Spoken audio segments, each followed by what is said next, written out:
O sol de domingo brilhava sobre o bairro do Jardim Botânico no Rio de Janeiro, e a casa dos Almeida estava em plena agitação.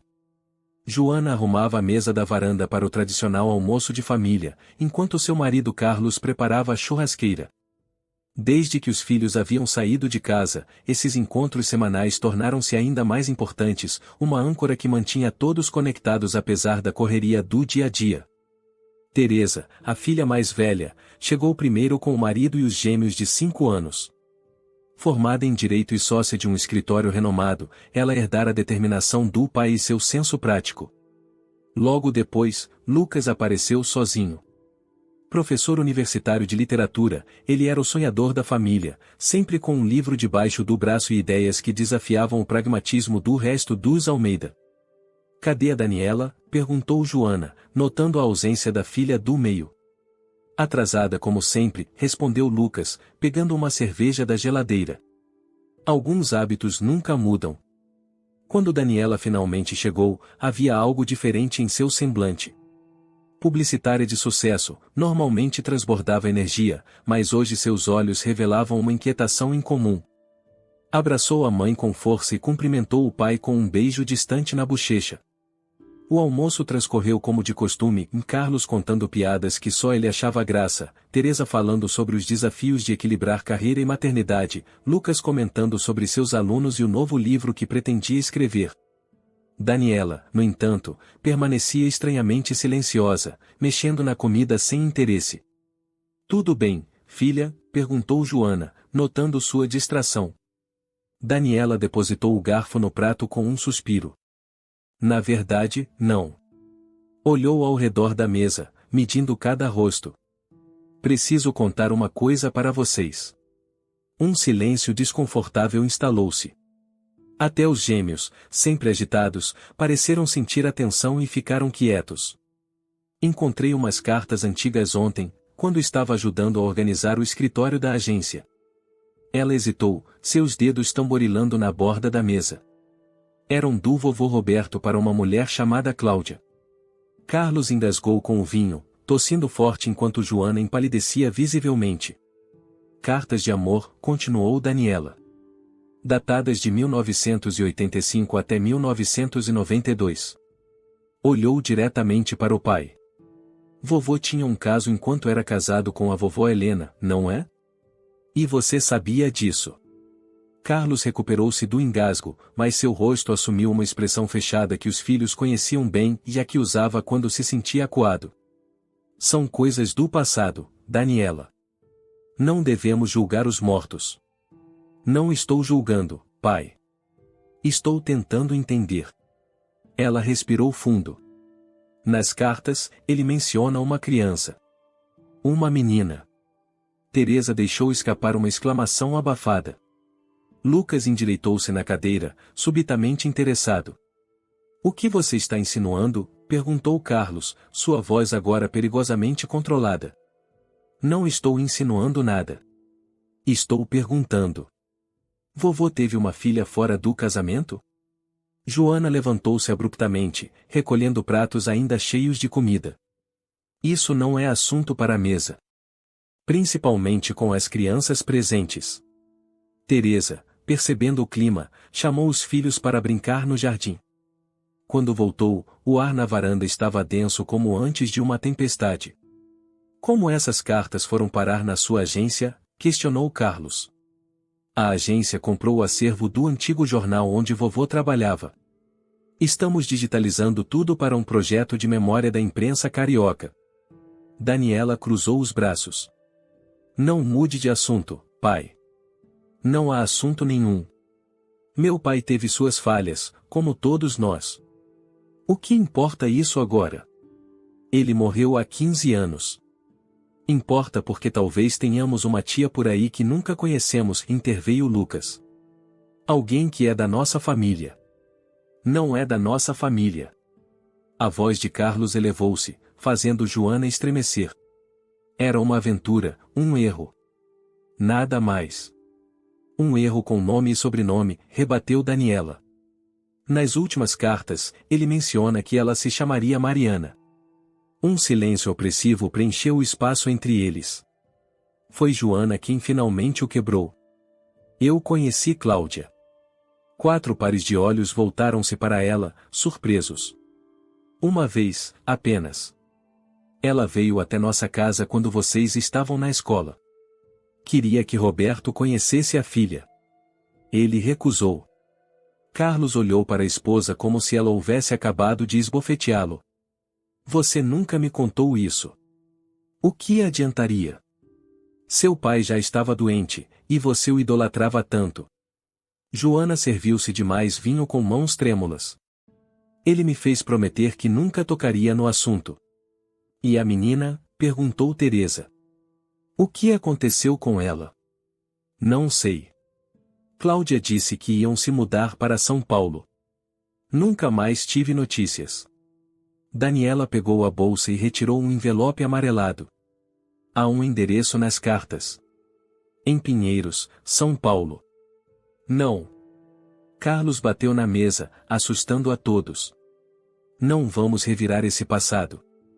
Meu pai cometeu erros, mas foi um bom homem. Um bom pai. Um bom avô para vocês. Um homem pode ser muitas coisas ao mesmo tempo, pai, disse Lucas, seu tom professoral irritando ainda mais Carlos. Incluindo um homem que abandonou uma filha. Ele sustentou a menina, murmurou Joana. Todos se voltaram para ela novamente. Enviava dinheiro todo mês. Não era muito, mas era algo. Por que você está defendendo ele? Questionou Carlos, magoado. Não estou defendendo. Estou contando o que sei. Joana encarou o marido com firmeza incomum. Você não era o único que conversava com seu pai, Carlos. Ele me contou muita coisa nos últimos meses de vida. O silêncio voltou, mais pesado, carregado de revelações que ninguém havia pedido, mas que agora não podiam ser ignoradas. Vou procurar por ela, anunciou Daniela finalmente. Tenho recursos, contatos. Posso encontrá-la. Não se meta nisso, advertiu Carlos, sua voz tremendo levemente. Algumas portas devem permanecer fechadas. Por quê? Desafiou Teresa, surpreendendo a todos por tomar partido de Daniela. O que você tem medo que descubramos, pai? Carlos levantou-se, as mãos apoiadas na mesa. Vocês não entendem. Meu pai, e ele tinha seus motivos. Que motivos justificam abandonar uma filha? Questionou Lucas. Ele não abandonou. Ele. Carlos interrompeu-se, passando a mão pelo rosto cansado. Ele o quê? Insistiu Daniela. Ele tentou trazê-la para morar conosco, disse Joana suavemente. Quando sua avó Helena faleceu. Achei que era o certo a fazer. Carlos olhou para a esposa como se ela fosse uma estranha. Foi você. Você o convenceu a fazer isso? Sim. Joana sustentou o olhar acusador do marido. Mas Cláudia já havia morrido, e a menina estava com os avós maternos. Eles não permitiram. E ele desistiu assim? Questionou Teresa, incrédula. Não, respondeu Joana. Ele entrou na justiça. Perdeu. Os avós dela eram influentes, tinham conexões. Fizeram Roberto parecer um oportunista que só se interessou pela menina depois que a mãe morreu. E era mentira? Lucas indagou, seu tom agora mais suave. Ninguém respondeu. O silêncio foi interrompido apenas pelo som dos gêmeos rindo no jardim, alheios à tempestade que se formava dentro da casa. A semana que seguiu ao almoço revelador foi tensa para os Almeida. Carlos refugiou-se no trabalho, saindo cedo e voltando tarde, evitando as ligações dos filhos. Joana alternava entre momentos de melancolia e súbitas explosões de atividade, limpando armários e gavetas como se pudesse organizar o passado junto com as panelas. Teresa, inicialmente relutante, acabou juntando-se a Daniela e Lucas na busca por Mariana. Com seus contatos jurídicos, conseguiu acesso aos registros do processo que o avô movera há 2 décadas. Na noite de sexta-feira, os 3 irmãos reuniram-se no apartamento de Daniela em Ipanema. A mesa da sala estava coberta de papéis, fotos antigas e cópias das cartas que haviam desencadeado tudo. Consegui localizar os avós maternos dela, informou Teresa, folheando uma pasta. Manuel e Elisa Prado. Ele era desembargador em São Paulo, faleceu há 7 anos. Ela ainda está viva, mora num condomínio em Alphaville. Lucas assobiou baixinho. Desembargador? Isso explica como conseguiram barrar o vovô tão facilmente. E quanto a Mariana? Perguntou Daniela, servindo mais café. Formou-se em medicina pela USP, continuou Teresa. Casou-se com um ortopedista chamado Henrique Bastos. Tem um filho de 10 anos. Ela passou uma foto obtida de uma rede social. Esta é ela. Os 3 ficaram em silêncio, contemplando o rosto da mulher na foto. Havia algo familiar nos olhos, no formato do queixo, de traços sutis que ecoavam os de seu próprio pai, de seu avô. É incrível como ela se parece com a tia Clara, murmurou Lucas, referindo-se à irmã falecida do pai. Acha que ela sabe sobre nós? Questionou Daniela. Segundo o processo, os avós alegaram que Roberto era apenas o fornecedor financeiro, nunca um pai de verdade. Teresa folheou mais documentos. Há declarações de vizinhos dizendo que ele raramente visitava, que a criança o chamava de o tio Roberto ou ponto. Isso não bate com as cartas, observou Lucas. Ele escrevia como alguém que se importava. Pessoas complicadas fazem coisas contraditórias, respondeu Teresa. Vovô podia amar a filha nas cartas e ainda assim mantê-la em segredo, longe da vida real. O interfone tocou, surpreendendo os 3. Daniela atendeu, e sua expressão transformou-se em alarme. É o pai, sussurrou, cobrindo o bocal. Ele está subindo. Rapidamente, tentaram organizar os papéis espalhados, mas era tarde demais. A campainha soou, e quando Daniela abriu, Carlos estava ali, o semblante carregado de tensão. Reunião de família e ninguém me avisou? Seu tom tentava soar casual, mas seus olhos rapidamente captaram os documentos sobre a mesa. Então é isso. Vocês continuaram mesmo depois do que eu disse. Pai, senta com a gente, pediu Teresa. Precisamos conversar sobre isso como adultos. Adultos respeitam os limites dos outros, rebateu ele, mas acabou sentando-se no sofá. Sua mãe me contou que você pediu cópias do processo. Teresa não recuou. Sim, pedi. E encontramos Mariana. Carlos fechou os olhos por um instante, como se absorvendo um golpe físico. Quando os reabriu, parecia mais velho, mais cansado. Ela é médica, casada, tem um filho, continuou Lucas. Parece ser bem-sucedida, pelo que vimos. Ótimo, disse Carlos secamente. Mistério resolvido. Ela está bem, vocês satisfizeram sua curiosidade. Podemos encerrar este assunto agora? Daniela sentou-se ao lado do pai, tomando suas mãos nas suas. Por que isso te incomoda tanto? É sobre o vovô. Você está tentando proteger a memória dele? Não é tão simples assim. Então nos explica, insistiu Lucas. O que estamos perdendo aqui? Carlos levantou-se abruptamente, andando até a janela que dava vista para o mar escuro de Ipanema. Por um longo momento, apenas observou as luzes da orla refletidas na água, como se procurasse respostas ali. Meu pai era meu herói, começou ele, ainda de costas para os filhos. Quando descobri sobre Cláudia e a menina, eu tinha 19 anos. Foi um acidente e peguei uma ligação, ouvi mais do que devia. Virou-se para encará-los. Confrontei meu pai. Tivemos a pior briga da nossa vida. O que aconteceu? Perguntou Teresa suavemente. Eu o ameacei. Disse que contaria tudo para minha mãe se ele não terminasse o caso. A voz de Carlos tremeu levemente. Funcionou. Ele se afastou de Cláudia por quase 2 anos. Um silêncio denso preencheu a sala enquanto os 3 irmãos processavam a revelação. Mas eles voltaram a se ver, concluiu Daniela. Sim. Minha mãe descobriu mesmo assim, encontrou uma foto deles. Aquilo a destruiu. Ela nunca mais foi a mesma. Carlos finalmente sentou-se novamente. E o pior é que, eu me culpei. Se não tivesse interferido, talvez meu pai tivesse tomado uma decisão, escolhido um caminho. Em vez disso, ficou no limbo, e nem lá, nem cá. Você era só um garoto tentando proteger sua mãe, disse Teresa. Era mais que isso. Carlos esfregou o rosto com as mãos. Era orgulho ferido, era raiva. Eu idolatrava tanto meu pai que sua falha me pareceu uma traição pessoal. Lucas aproximou-se, sentando-se na frente do pai. E depois que a vovó morreu? A mãe disse que vocês tentaram trazer a menina.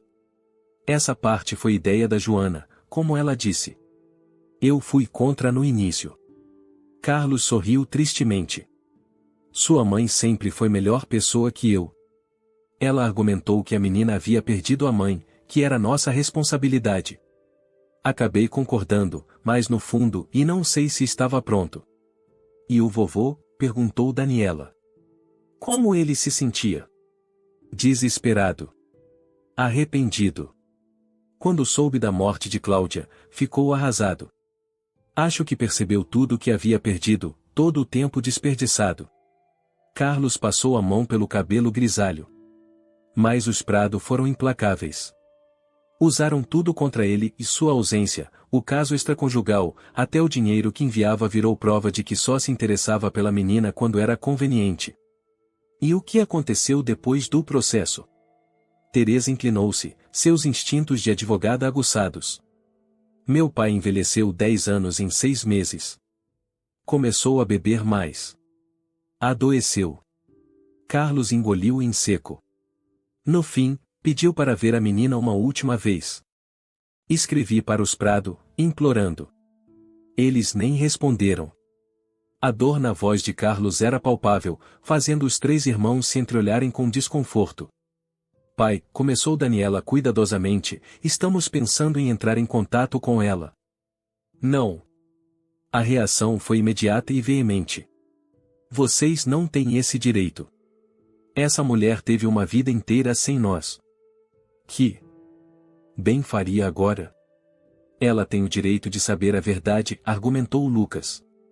De conhecer a história completa, não apenas a versão que contaram a ela. E se ela não quiser saber, rebateu Carlos. E se isso apenas reabrir feridas cicatrizadas? Vocês pensaram nisso?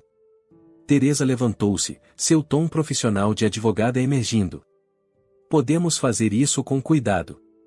Uma abordagem gradual, respeitando os limites dela. Não há maneira cuidadosa de dizer Pei, seu pai biológico tinha outra família que nunca quis conhecer você, respondeu Carlos amargamente. Não foi bem assim, protestou Daniela. Pelo que você mesmo contou, vovô tentou no final. No final. Depois de anos de ausência. Carlos elevou a voz. Vocês não entendem o que estão mexendo. Há segredos que é melhor deixar enterrados. Lucas encarou o pai, uma nova suspeita formando-se em seus olhos analíticos. Tem algo mais que você não está nos contando, não é? O silêncio de Carlos foi resposta suficiente. O que é? Insistiu Teresa. Pai, se vamos lidar com isso, precisamos saber de tudo. Carlos permaneceu em silêncio por tanto tempo que os filhos pensaram que não responderia. Quando finalmente falou, sua voz estava baixa, quase inaudível.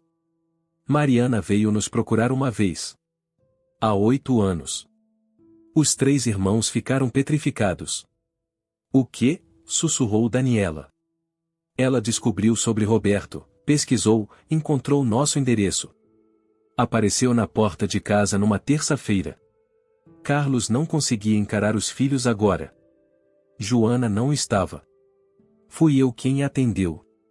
E, pressionou Teresa quando o pai fez nova pausa. Eu disse que ela estava enganada. Que não conhecíamos ninguém com esse nome. Os olhos de Carlos estavam úmidos. Ela mostrou fotos antigas, documentos. Insistiu. Eu fechei a porta. O choque no rosto dos 3 filhos era evidente. Como você pôde? A voz de Daniela tremia de indignação. Vocês não entendem. Não poderiam entender. Carlos agora parecia derrotado. Olhei para aquela mulher e vi os olhos do meu pai. A mesma determinação. Era como um fantasma me confrontando com todos os meus fracassos. Não era sobre você, exclamou Lucas, levantando-se. Era sobre ela. Uma pessoa de verdade, procurando suas raízes. Eu entrei em pânico. Carlos também se ergueu. Vocês nunca estiveram na minha posição. Nunca tiveram que escolher entre proteger o que construíram e enfrentar o passado. Proteger o que, exatamente, questionou Teresa, seu tom cortante. Sua versão conveniente da história? Sua imagem do vovô? Ou apenas seu próprio conforto? O silêncio que se seguiu foi ensurdecedor. Os quatro Almeida, cada um preso em seus próprios pensamentos tumultuados, evitavam olhar uns para os outros. Vou para casa. Carlos pegou o casaco. Já disse o que tinha para dizer. Pai, chamou Daniela enquanto ele se dirigia à porta. Precisamos consertar isso. Carlos parou, a mão na maçaneta, sem se virar. Algumas coisas não têm conserto, filha. A porta fechou-se com um clique suave, deixando os três irmãos na sala silenciosa, com mais perguntas do que respostas e um novo abismo que parecia ter se aberto na família que pensavam conhecer tão bem. A revelação de Carlos abalou profundamente os três irmãos, mas afetou cada um de maneira diferente. Lucas, sempre o mais emotivo, oscilava entre indignação e desejo de compreender os motivos do pai. Teresa, pragmática, focou-se na necessidade de reparação, como se o caso fosse um de seus processos jurídicos. Daniela, por sua vez, sentia-se traída e não apenas pelo pai, mas pela história inteira de sua família, construída sobre omissões e meias-verdades. Após a saída tempestuosa de Carlos do apartamento de Daniela, os irmãos decidiram dar um tempo antes de qualquer próximo passo. Precisavam processar tudo, respirar, ponderar as consequências. A única certeza compartilhada era que não poderiam simplesmente deixar as coisas como estavam. Uma irmã havia batido à porta da família e fora rejeitada, e essa ferida, mesmo desconhecida por quase todos até então, precisava ser curada. Na manhã de domingo seguinte, Joana surpreendeu a todos ao ligar pedindo que se reunissem em casa para o café da manhã. Sem Carlos, ela especificou, para espanto dos filhos. Em 30 anos de casamento, raramente tomava uma posição tão direta contra o marido. A cozinha da casa dos Almeida, normalmente um espaço de conforto e memórias felizes, parecia estranhamente formal naquela manhã. Teresa chegou primeira, sem o marido e os filhos. Lucas e Daniela vieram juntos, trocando olhares apreensivos ao notarem o semblante sério da mãe. Carlos me contou sobre a conversa de vocês, começou Joana, servindo café em xícaras que só usava para visitas. Sobre Mariana ter nos procurado. Os três aguardaram, incertos sobre o rumo da conversa. Ele não me contou na época, continuou ela, sentando-se. Descobri por acaso, quase um ano depois, quando ela tentou novamente e desta vez por carta. Joana abriu uma gaveta e retirou um envelope já amarelado pelo tempo. Ele havia escondido, mas encontrei quando procurava os documentos do seguro. Você leu? Perguntou Lucas, inclinando-se para a frente. Li, e confrontei seu pai. As mãos de Joana tremiam levemente ao segurar a xícara. Tivemos a pior briga da nossa vida. Quase nos separamos. A revelação caiu como uma bomba na pequena cozinha. Os três irmãos se entreolharam, chocados. Seus pais sempre pareceram ter um casamento sólido, sem grandes turbulências. Por que ficou com ele? A pergunta de Teresa, direta como ela própria, expressava o que todos pensavam. Porque o amo, apesar dos seus erros. Joana suspirou profundamente. E por que entendi seu medo? Carlos sempre viveu à sombra do pai, tentando ser tão bom quanto, tentando não cometer os mesmos erros. Quando Mariana apareceu, era como se todos os fantasmas que ele tentou exorcizar voltassem de uma vez. Isso não justifica o que ele fez, argumentou Daniela. Não, não justifica, concordou Joana. Por isso fiz um acordo com ele e não contaria a vocês, mas em troca, tentaríamos contatar Mariana novamente, de forma apropriada. Com um pedido de desculpas. E o que aconteceu? Perguntou Lucas. Contratamos um advogado para intermediar. Ele a encontrou, explicou a situação. Joana olhou pela janela, onde o jardim que Carlos cuidava meticulosamente brilhava sob o sol da manhã. Ela recusou. Disse que não queria mais nada com a família Almeida, que era tarde demais. Teresa assentiu lentamente, compreendendo. Isso faz sentido. Depois de ser rejeitada daquela forma. Seu pai nunca se perdoou, continuou Joana. Foi como se algo quebrasse dentro dele. Começou a doar regularmente para um fundo de educação médica, em nome dela. Anônimo, claro. Daniela levantou-se abruptamente, caminhando até a janela. Doações anônimas não consertam. Rejeições públicas, mãe. Eu sei. Joana dobrou cuidadosamente o guardanapo de pano. Por isso estou aqui, falando com vocês sem que ele saiba. Acho que chegou a hora de tentarmos novamente. Os 3 filhos olharam para a mãe com surpresa. Não esperavam esse posicionamento dela e sempre a mediadora, a pacificadora. Carlos vai enlouquecer se souber, comentou Lucas. Deixem que eu lido com seu pai. Pela primeira vez naquela manhã, um leve sorriso apareceu no rosto cansado de Joana. 40 anos de casamento me ensinaram alguns truques. Teresa, sempre prática, inclinou-se para a frente. O que você sugere, então? Quero que vocês a contatem. Como irmãos, não como representantes de Carlos ou Roberto. Joana abriu outra gaveta e retirou um envelope mais recente. Este é o endereço atual dela.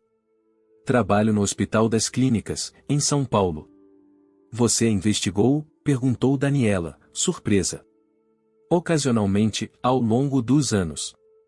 Joana deu de ombros. Sempre tive curiosidade sobre a mulher que poderia ter sido minha enteada. A conversa foi interrompida pelo som de chaves na porta da frente. Carlos entrou na cozinha segundos depois, congelando ao ver os 3 filhos reunidos com Joana, o envelope na mesa entre eles. Um silêncio tenso preencheu o ambiente. O que está acontecendo aqui? Perguntou ele, olhando de um rosto para outro. Uma conversa em família, respondeu Joana calmamente. Precisávamos esclarecer algumas coisas. Você contou a eles? O tom acusatório de Carlos era evidente. Contei o que eles precisavam saber. Joana levantou-se, encarando o marido. Carlos, não podemos continuar vivendo nessa mentira. Não é mentira. É privacidade. É proteção. Proteção para quem? Questionou Teresa. Não para Mariana, certamente. Carlos afrouxou a gravata, parecendo subitamente muito mais velho e cansado. Do que adianta isso agora? Ela deixou claro que não quer contato. Isso foi há anos, pai, argumentou Lucas. As pessoas mudam, as circunstâncias mudam. E se ela nos rejeitar novamente? Já pensaram nisso? Carlos olhou para cada um dos filhos. Vocês estão preparados para ouvir um ou não claro e definitivo? Estamos, respondeu Daniela firmemente. Porque não se trata do que queremos, mas do que é certo. Carlos sentou-se pesadamente, passando as mãos pelo rosto. Durante muito tempo, ninguém falou. O único som na cozinha era o tic-tac do antigo relógio de parede, marcando os segundos do impasse familiar. Eu vou com vocês, disse ele finalmente, para surpresa geral. O quê? Joana foi a primeira a reagir. Se vão fazer isso, e claramente não posso impedi-los, quero estar presente. Carlos olhou diretamente para Joana. Você está certa. Chega de esconder, de fugir. É hora de enfrentar as consequências dos meus atos. Dos nossos atos, como família. O silêncio que se seguiu tinha um peso diferente e não mais de tensão, mas de reconhecimento. Algo fundamental havia mudado na dinâmica dos Almeida. Não será fácil, advertiu Teresa. Precisamos planejar isso com cuidado, considerar como abordar, o que dizer. Sugiro uma carta primeiro, disse Daniela. Algo sincero, sem pressão. Explicando quem somos, por que estamos fazendo contato agora. E respeitando se ela não quiser nos ver, acrescentou Lucas. Temos que estar preparados para isso. Carlos assentiu lentamente. Não esperava menos de vocês. Virou-se para Joana. Você sempre soube, não é? Que um dia chegaria a esse ponto. Soube desde o momento em que li a carta dela. Joana cobriu a mão do marido com a sua. Alguns segredos são pesados demais para carregar sozinho, Carlos. Nas semanas que se seguiram, os Almeida trabalharam juntos na delicada missão de contatar Mariana. A carta, redigida após inúmeras versões e revisões coletivas, foi finalmente enviada. Teresa insistiu em incluir seus contatos profissionais, oferecendo um canal formal que poderia trazer algum conforto. Lucas contribuiu com um tom cuidadosamente pessoal, evitando tanto a frieza quanto o sentimentalismo excessivo. Daniela acrescentou uma foto recente da família, incluindo Carlos e Joana, e um gesto de transparência e abertura. A espera após o envio foi excruciante. Cada toque de telefone, cada e-mail, cada correspondência trazia a expectativa de uma resposta que poderia mudar tudo ou confirmar que algumas portas realmente se fecham para sempre. Foi numa quarta-feira chuvosa, típica do inverno carioca, que o telefonema chegou. Daniela atendeu, e sua expressão alertou os pais e irmãos, reunidos para o jantar semanal que haviam retomado como forma de se manterem unidos durante a espera. Era ela, anunciou Daniela ao desligar, as mãos tremendo levemente. Mariana. O silêncio expectante era quase palpável. E Carlos mal conseguia articular a pergunta, sua voz reduzida a um sussurro. Ela está vindo ao Rio no próximo fim de semana. Daniela olhou para cada um deles, a emoção evidente em seus olhos. Para uma conferência médica. Disse que podemos nos encontrar. Todos nós. O alívio e a ansiedade se misturaram nos rostos da família.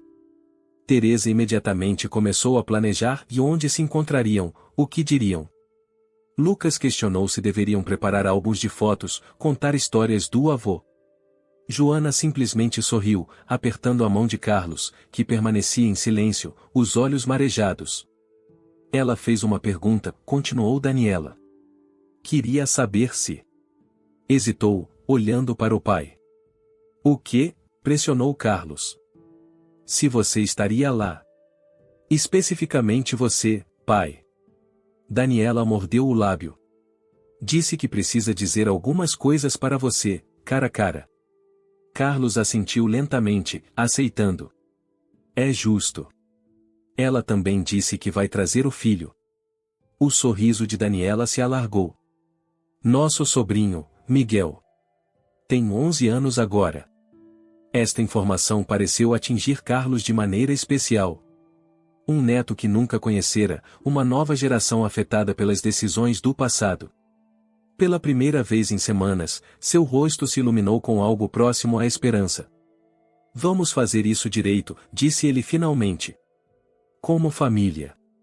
Enquanto discutiam os preparativos para o encontro, uma sensação difusa, mas inconfundível, pairava na sala dos Almeida, já de que, independentemente do resultado, já haviam começado a reparar algo importante. As verdades reveladoras, por mais dolorosas que fossem, haviam aberto espaço para novos entendimentos, para uma honestidade há muito necessária.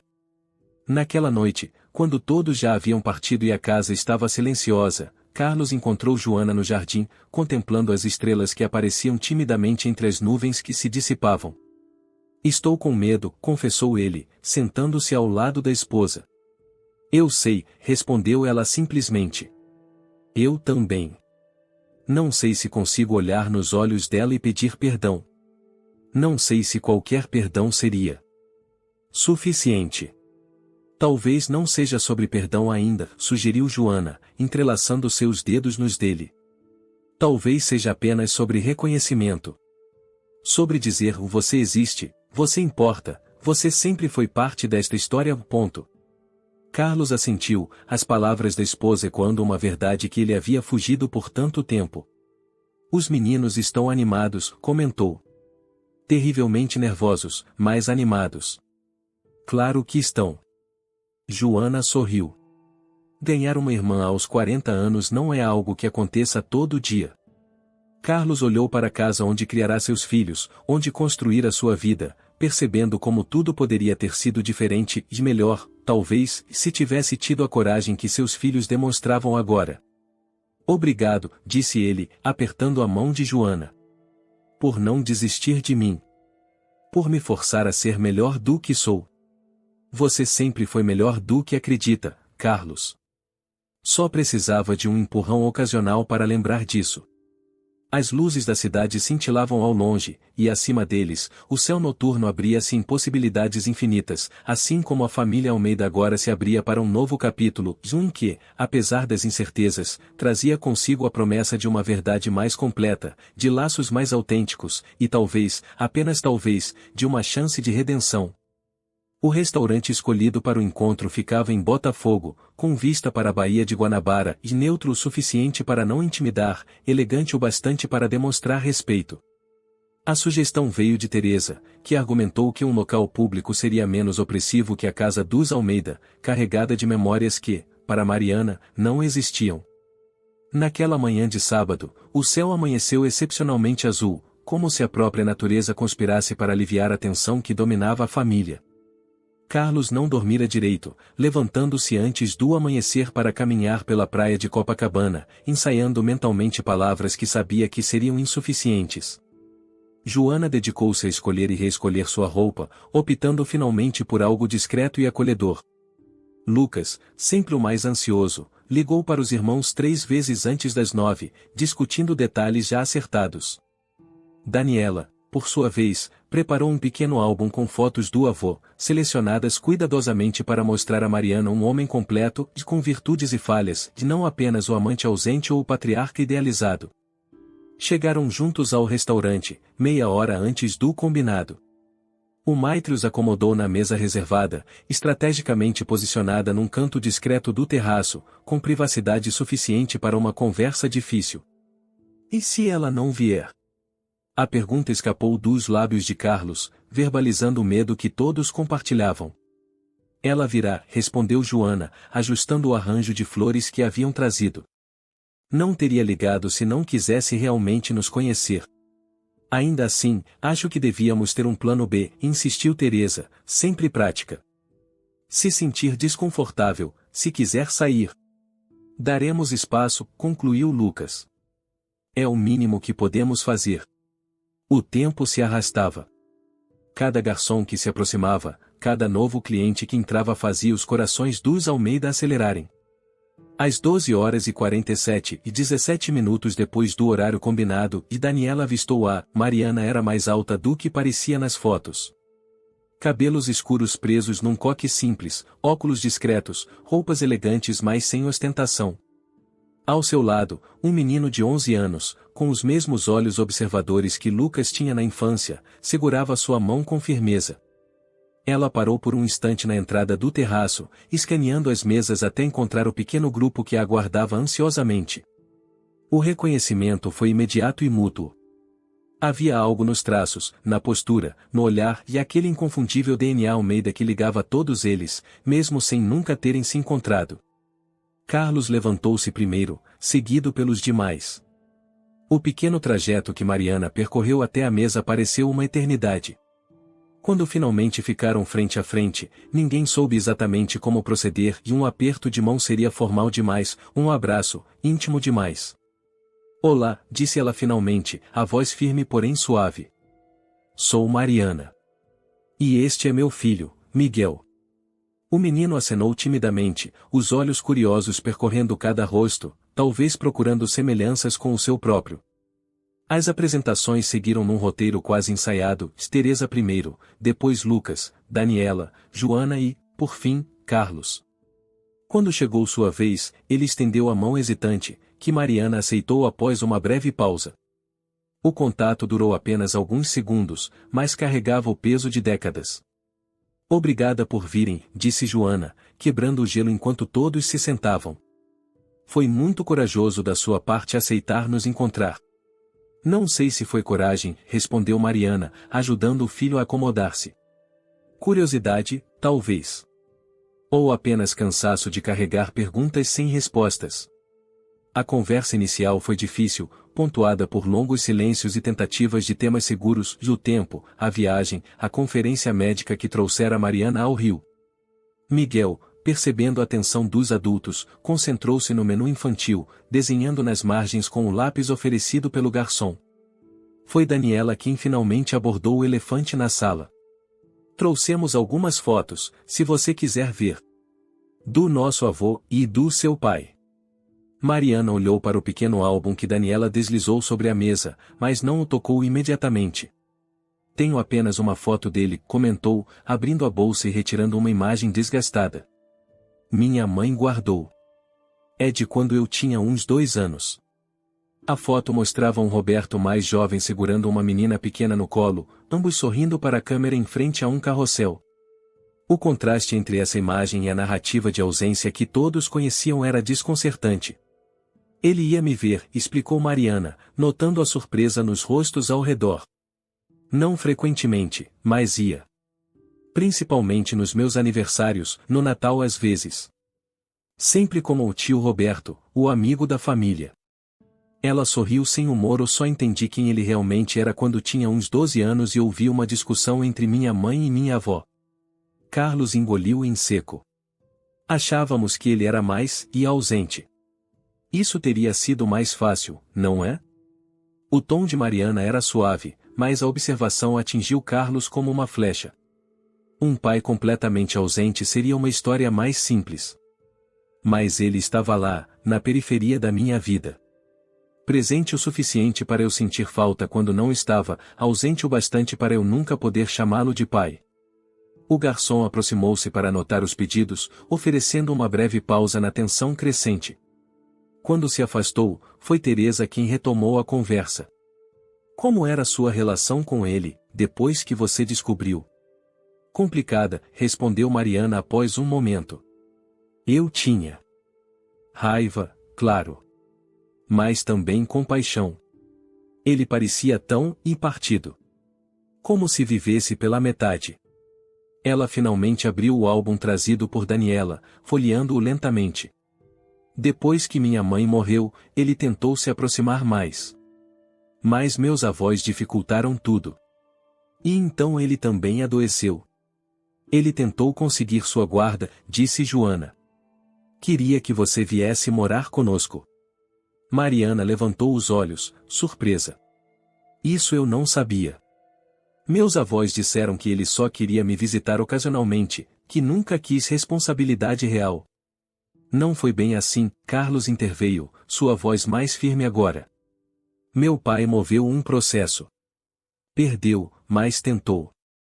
Um silêncio pesado se instalou enquanto Mariana absorvia essa informação, reavaliando décadas de compreensão sobre sua própria história. Por que vocês estão fazendo isso agora? Perguntou ela finalmente. Depois de tanto tempo. Depois de eu ter batido na sua porta e sido rejeitada. Seu olhar fixou-se em Carlos, que não desviou. Porque estava errado, respondeu ele simplesmente. Na época e agora. Porque meus filhos são melhores pessoas do que eu. Porque algumas verdades precisam ser ditas, mesmo tardiamente. Miguel, até então silencioso, olhou para o homem mais velho com curiosidade. Você é meu tio-avô então? Perguntou, surpreendendo a todos. Carlos hesitou, olhando para Mariana em busca de permissão. Ela assentiu levemente. Sim, respondeu ele, a voz embargada. Sou irmão do seu avô. Meu avô que eu nunca conheci, acrescentou o menino. É, concordou Carlos. Mas que gostaria muito de ter te conhecido.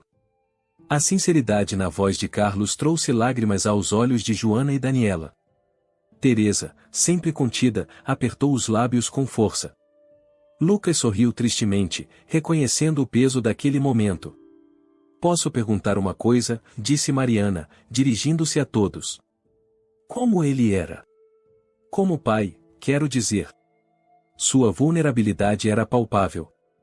Sempre quis saber se ele era diferente com vocês. Se era, e presente. Os irmãos se entreolharam, incertos sobre como responder honestamente sem magoar ainda mais. Era complicado, respondeu Lucas finalmente. Ele amava profundamente, mas tinha dificuldade em demonstrar. Era exigente, às vezes distante. Mas também era capaz de gestos surpreendentes de ternura, acrescentou Teresa. Lembro dele sentado na beira da minha cama por horas quando fiquei doente aos 10 anos, contando histórias para me distrair da febre. Ele guardava todos os nossos desenhos, lembrou Daniela.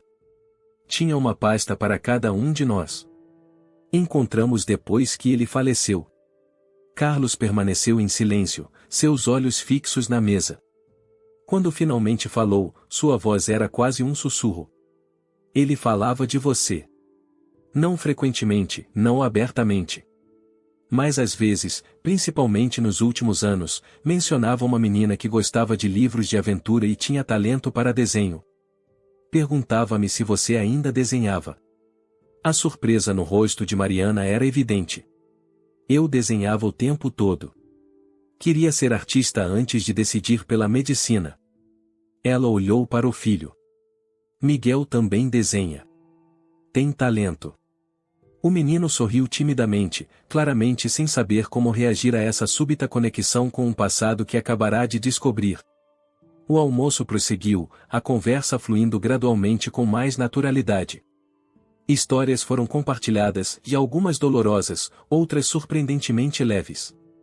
Mariana falou sobre sua carreira como neurologista pediátrica, seu casamento com Henrique, as pequenas alegrias e desafios de criar Miguel.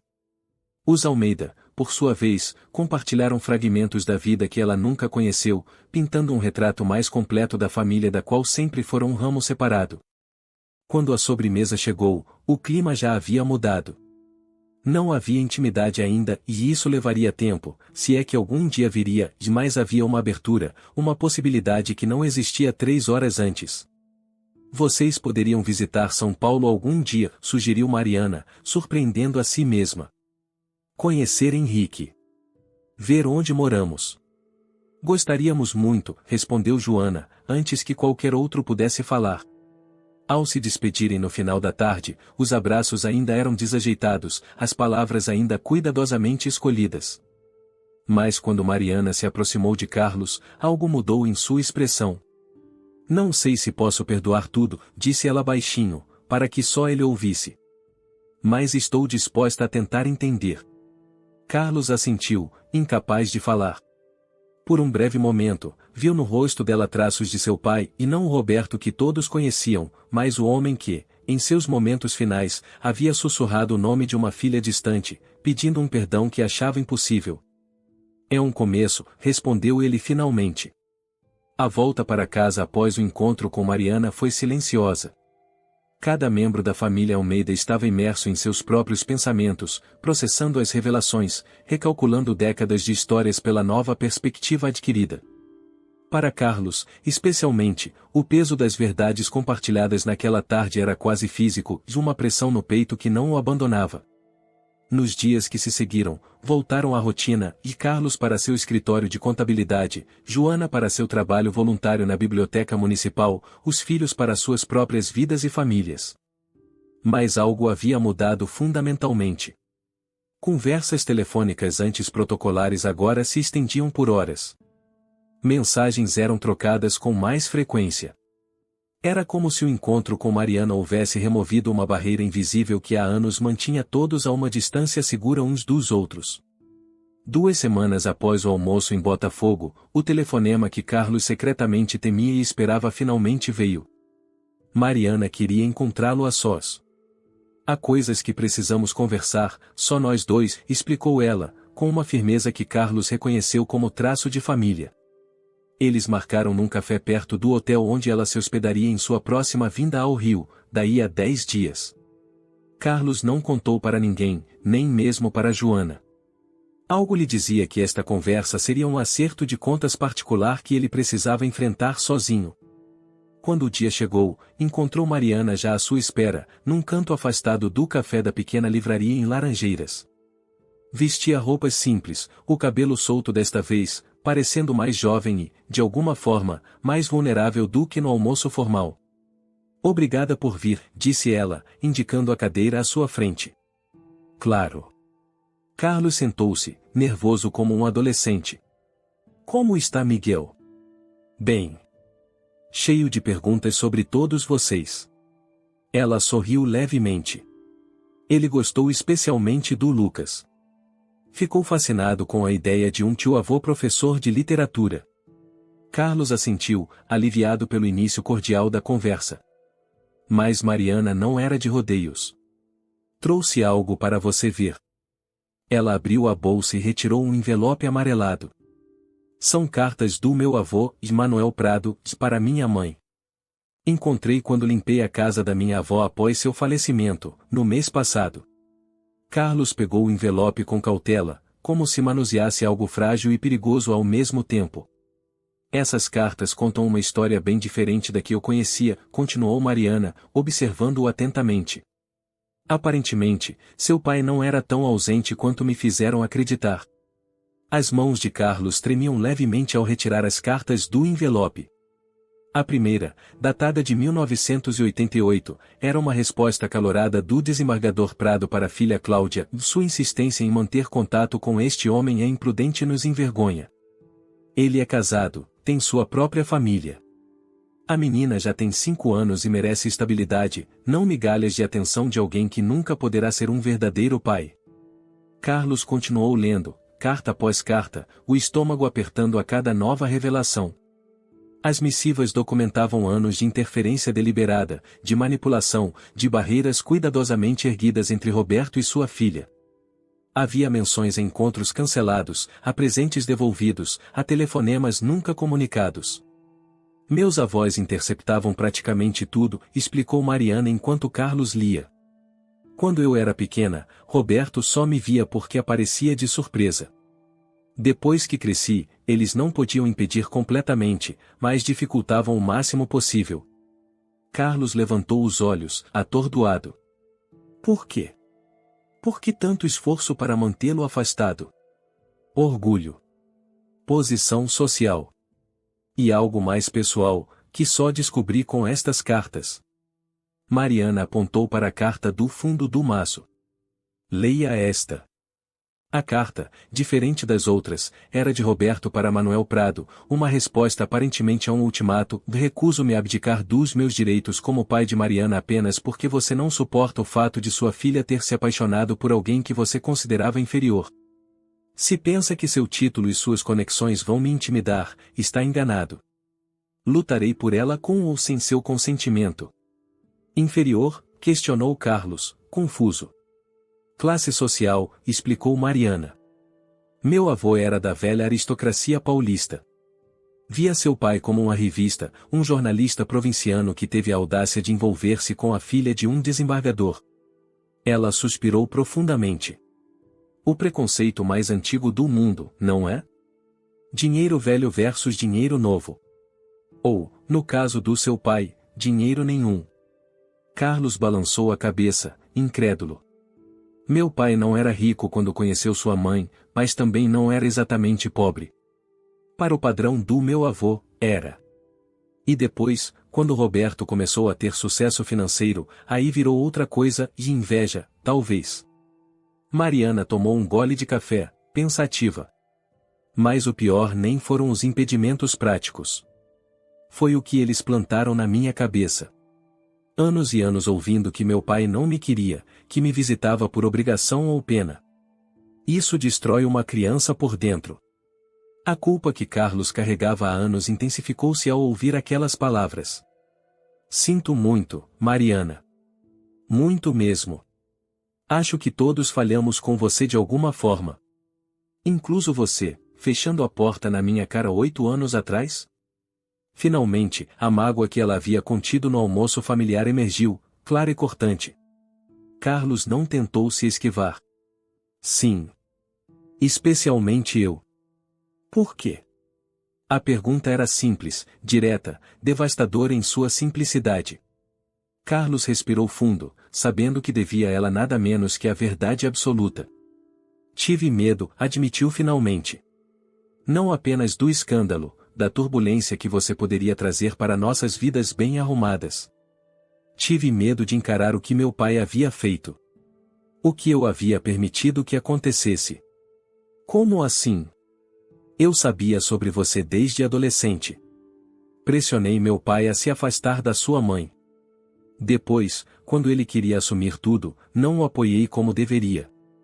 Carlos sentiu um nó na garganta. E quando você bateu na minha porta, foi como se todos os fantasmas do passado viessem cobrar a conta de uma vez. Mariana ficou em silêncio por um longo momento, estudando o rosto do homem à sua frente. Sabe o que é interessante? Você e meu avô, tão diferentes em tudo, usaram os mesmos métodos. Fizeram as mesmas escolhas. Decidiram o que era melhor para todos, sem consultar ninguém. As palavras atingiram Carlos como um golpe físico, justamente por sua precisão implacável. Quando eu era médica residente, continuou ela, atendi uma garotinha com síndrome de Tourette. Os pais estavam desesperados porque outros médicos só falavam dos problemas, das limitações. Sabe o que eu disse a eles? Que sua filha seria definida não pela condição, mas por como eles a vissem. Se a tratassem como alguém quebrada, ela se veria assim. Se a tratassem como alguém completa, apenas diferente, ela cresceria inteira. Carlos assentiu, incerto sobre onde ela queria chegar. Vocês todos me definiram pela ausência, explicou Mariana. A filha ilegítima.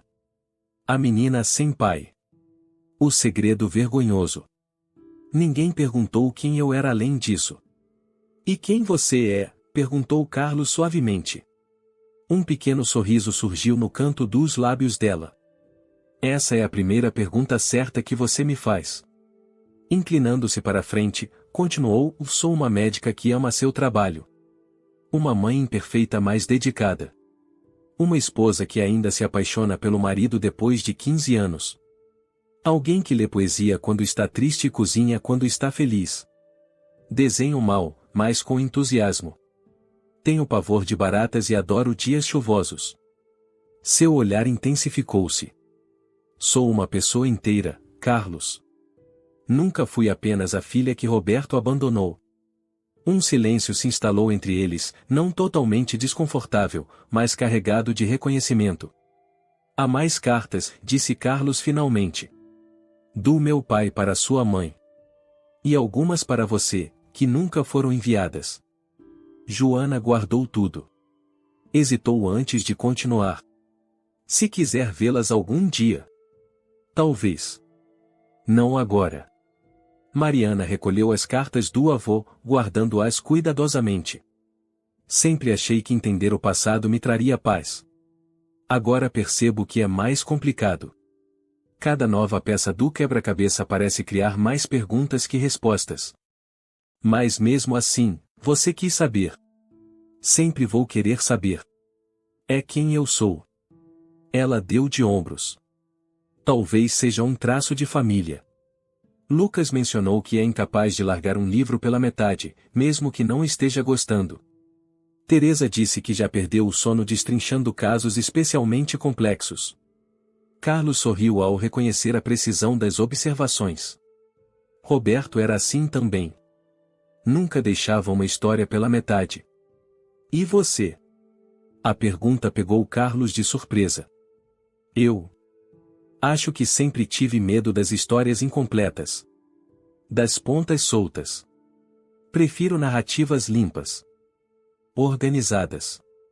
Como um bom contador, comentou Mariana, sem malícia. Exatamente. Carlos hesitou, então decidiu arriscar uma pergunta. Depois de tudo o que descobriu, o que pensa do Roberto agora? Como o vê? Mariana considerou por um momento, olhando para as pessoas que passavam pela calçada, alheias ao pequeno drama familiar que se desenrolava ali. Como um homem que amou imperfeitamente, respondeu por fim. Que tentou, dentro de suas limitações, fazer algo certo, mas sem coragem suficiente para ir até o fim.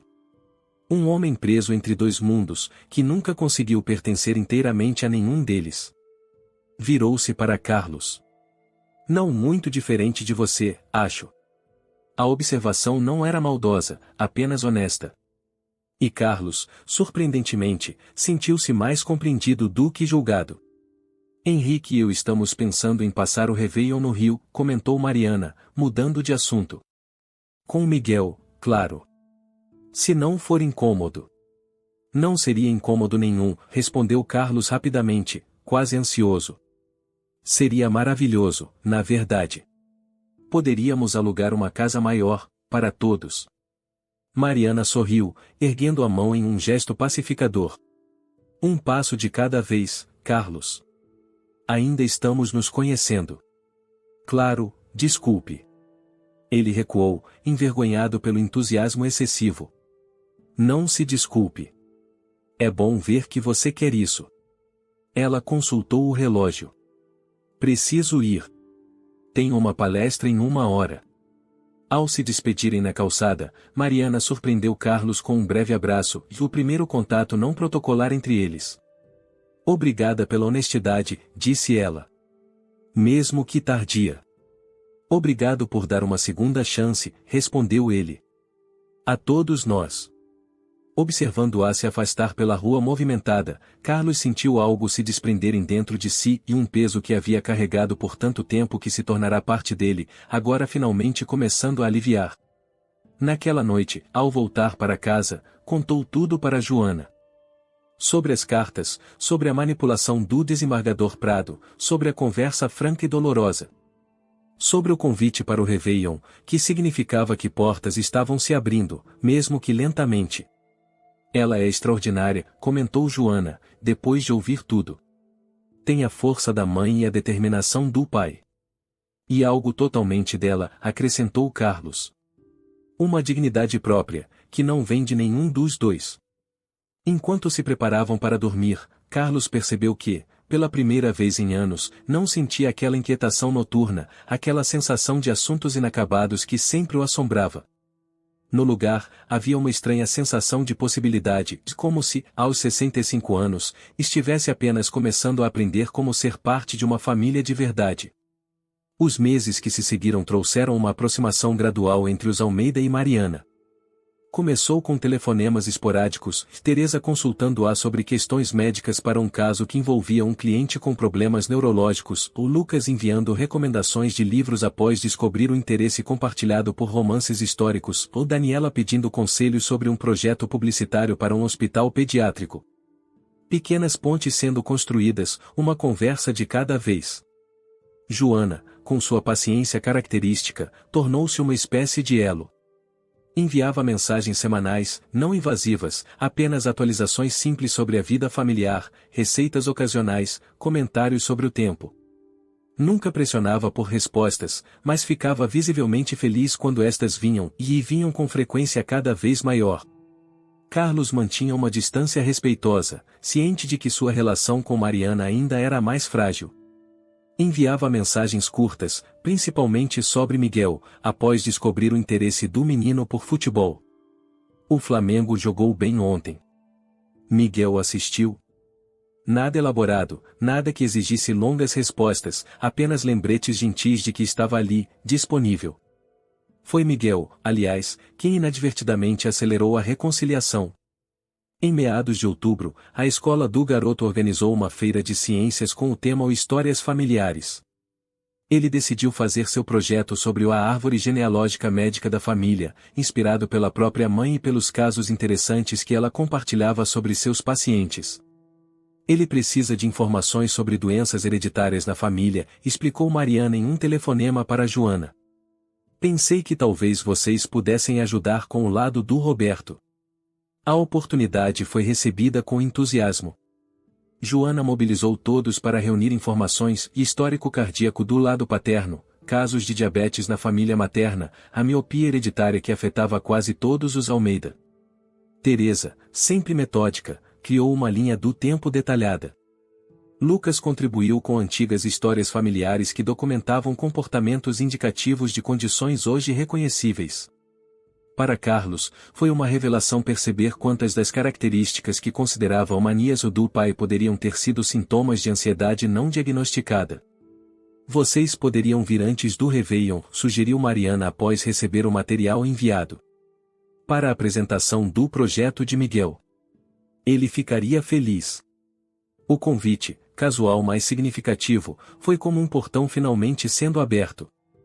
Na última semana de outubro, toda a família Almeida desembarcou em São Paulo para assistir Miguel apresentar orgulhosamente sua árvore genealógica médica, completa com fotos antigas de Roberto que Carlos havia desenterrado de álbuns esquecidos.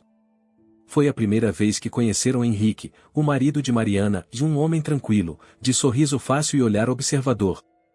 Ao contrário do que poderiam temer, ele os recebeu sem reservas, aparentemente feliz pela esposa finalmente fazer as pazes com seu passado complicado. Ela sempre sentiu esse vazio, comentou ele discretamente para Joana durante a feira escolar, enquanto observavam Miguel explicando seu projeto para os professores. Por mais que tentássemos preencher, havia uma parte dela que permanecia à espera de respostas. Naquela noite, jantaram todos na casa de Mariana e Henrique, de um amplo apartamento em Moema, decorado com um equilíbrio entre elegância e conforto que refletia perfeitamente o casal. Lucas ficou particularmente encantado com a extensa biblioteca que ocupava uma parede inteira da sala de estar. Alguns desses livros eram do Roberto, explicou Mariana, para surpresa geral. Minha mãe guardou as coisas que ele deixou nas visitas. Passei a vida inteira lendo os livros que meu pai esquecia em nossa casa, tentando entendê-lo através das páginas que ele havia tocado. A confissão, feita sem dramatismo enquanto servia a sobremesa, emocionou profundamente Carlos. Ele teria ficado feliz em saber disso, comentou, a voz ligeiramente embargada. Livros eram praticamente extensões dele mesmo. Eu sei. Respondeu Mariana simplesmente. E naquela troca de olhares, algo que havia permanecido tenso entre eles finalmente começou a relaxar. À medida que novembro avançava, os preparativos para o Réveillon ocupavam cada vez mais as conversas familiares. A princípio, a ideia era que Mariana, Henrique e Miguel ficassem em um hotel e para dar espaço a todos, como ela colocou diplomaticamente. Mas foi Miguel quem involuntariamente mudou os planos ao perguntar inocentemente a Carlos, durante uma videochamada, de não podemos ficar na sua casa? O tio Lucas disse que tem uma vista incrível da praia. O silêncio momentâneo foi quebrado pelo próprio Lucas, que admitiu envergonhado ter mostrado fotos da cobertura dos pais em Copacabana. Desculpe, não queria criar expectativas. Ficaríamos honrados se aceitassem, interveio Joana, antes que Carlos pudesse responder. Temos quartos suficientes. Carlos, observando o rosto hesitante de Mariana na tela, acrescentou suavemente, só se vocês se sentirem confortáveis. Sem pressão. Para sua surpresa, foi Henrique quem respondeu primeiro. Acho que seria bom para todos nós, disse, o braço casualmente envolvendo os ombros da esposa. Se Mariana concordar, claro. O assentimento dela veio após um momento de reflexão. Tudo bem. Mas com uma condição, nada de andar em ovos ao meu redor. Nada de tratamento especial. Somos simplesmente família visitando família. Família visitando família, repetiu Carlos, saboreando as palavras que jamais imaginou ouvir. Combinado. Nos dias que antecederam a virada do ano, a casa em Copacabana transformou-se. Joana supervisionou pessoalmente a preparação do quarto de hóspedes principal para Mariana e Henrique, enquanto Carlos dedicou-se a adaptar o antigo escritório para Miguel, comprando uma cama nova e, numa evidente tentativa de agradar, um console de videogame que fez Teresa revirar os olhos com um "Oh, você nunca foi tão extravagante com seus netos biológicos, pai." Lucas contribuiu enchendo as estantes do quarto com livros cuidadosamente selecionados para um garoto de 11 anos, e Daniela usou seus contatos para conseguir ingressos para um jogo de futebol que aconteceria durante a estadia da família. A casa, que há anos mantinha uma organização quase estéril, ganhou nova vida com os preparativos. Quando finalmente chegou o dia 28 de dezembro e a campainha tocou anunciando a chegada dos visitantes, Carlos sentiu um nervosismo que não experimentava desde a juventude. Joana apertou sua mão em silenciosa solidariedade antes de abrir a porta. As primeiras horas foram levemente desajeitadas, com a formalidade natural de pessoas ainda aprendendo a navegar em os espaços umas das outras. Miguel, alheio às complexidades adultas, rompeu a tensão ao explorar entusiasticamente o apartamento, fazendo perguntas sobre cada foto nas paredes, cada objeto nas estantes. "Quem é esse senhor de bigode?" perguntou, apontando para um retrato em preto e branco na estante da sala. "Meu pai", respondeu Carlos. "Seu bisavô." O que escreveu todas aquelas cartas para a vovó Cláudia? O menino parecia tentar encaixar as peças de uma história que só conhecia por fragmentos. Sim, interveio Mariana, o olhar encontrando o de Carlos brevemente. Aquele mesmo. Ele parece bravo na foto, observou Miguel. Carlos sorriu, aproximando-se para olhar o retrato com novos olhos. Ele não estava bravo. Era só o jeito dele de posar para fotos. Na verdade, logo depois dessa, tem uma onde ele está rindo porque o fotógrafo contou uma piada. Abriu uma gaveta próxima e retirou outra fotografia, esta mostrando Roberto com um sorriso largo, os olhos brilhantes de diversão. Essa se parece mais com você quando ri, comentou Miguel inocentemente, olhando de Carlos para a foto e de volta. O comentário pegou Carlos desprevenido, trazendo um nó inesperado à sua garganta. Ao seu lado, percebeu Mariana igualmente afetada, desviando o olhar por um momento. O jantar transcorreu com surpreendente tranquilidade. Henrique revelou-se um excelente contador de histórias, mantendo todos entretidos com relatos de pacientes excêntricos e situações inusitadas de hospital. Teresa e ele descobriram um interesse comum por vinhos, enquanto Daniela e Mariana engajaram-se numa animada discussão sobre a ética na publicidade médica. Lucas dedicou-se a Miguel, discutindo seriamente as vantagens e desvantagens de diferentes casas de Hogwarts como se fosse uma questão acadêmica da maior importância. Foi somente depois, quando as sobremesas já haviam sido servidas e a conversa fluía livremente, que Mariana tocou no assunto que todos talvez evitassem. Trouxe algo, disse ela, levantando-se para buscar sua bolsa. Retornou com um pacote médio, embrulhado em papel simples. Encontrei recentemente, organizando coisas antigas. Abriu o pacote cuidadosamente, revelando um ursinho de pelúcia marrom, visivelmente desgastado pelo tempo, com um olho faltando e uma mancha desbotada na barriga. Roberto me deu quando fiz 5 anos, explicou ela. Foi o primeiro presente que lembro de ter recebido dele. Chamei o urso de Humberto, sem saber que era um apelido dele também. Carlos estendeu a mão hesitante, tocando o brinquedo antigo como se fosse uma relíquia sagrada. Ele deu ursos para todos nós também, disse baixinho. Era uma espécie de tradição. Dizia que todo mundo precisava de algo para abraçar nos momentos difíceis. Achei que vocês gostariam de ver, continuou Mariana. É uma das poucas coisas concretas que tenho dele. Um lembrete de que, apesar de tudo, ele tentou, do jeito dele. Posso? Perguntou Joana, indicando o ursinho. Quando Mariana assentiu, ela o pegou delicadamente, examinando o pequeno laço vermelho ainda visível no pescoço do brinquedo. Eu ajudei a escolher o da Teresa. Roberto ficou quase 1 hora na loja, indeciso entre 2 modelos praticamente idênticos. Sorriu com a lembrança. Ele era assim com tudo e obcecado com detalhes que ninguém mais notaria. O olho caiu quando eu tinha uns 12 anos, comentou Mariana, indicando o ursinho. Minha mãe se ofereceu para consertar, mas não quis. Dizia que preferia ele imperfeito.